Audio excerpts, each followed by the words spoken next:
এই ভিডিওতে আমরা পরমাণুর নিউক্লিয়াস সম্বন্ধে জানব।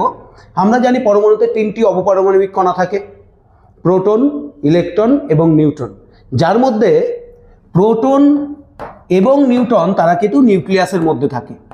এবং নিউক্লিয়াসের মধ্যে এই যে দুটো অপপারমাণবিক কণা আছে তার মধ্যে প্রোটন পজিটিভ আধানযুক্ত এবং নিউট্রনের কোনো আধান নেই।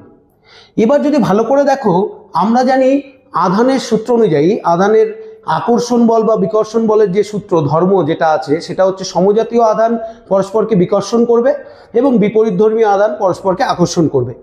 কিন্তু নিউক্লিয়াসের মধ্যে সমজাতীয় আধান মানে পজিটিভ আধানযুক্ত প্রোটন থাকা সত্ত্বেও নিউক্লিয়াসটি কিভাবে সুস্থিত আছে, ঠিক আছে? তো এই ক্ষেত্রে এই যে বিকর্ষণ বল কাজ করছে, তাহলে কি কোনো বিকর্ষণ বল নিউক্লিয়াসের মধ্যে এই প্রোটনগুলির মধ্যে কাজ করছে না? অবশ্যই কাজ করছে। সেই বিকর্ষণ বলকে অতিক্রম করছে বা প্রতিমিত করছে একটা শক্তিশালী আকর্ষণ বল, যেটাকে বলা হয় নিউক্লিয় বল। এই নিউক্লিয় বল কোথা থেকে আসছে?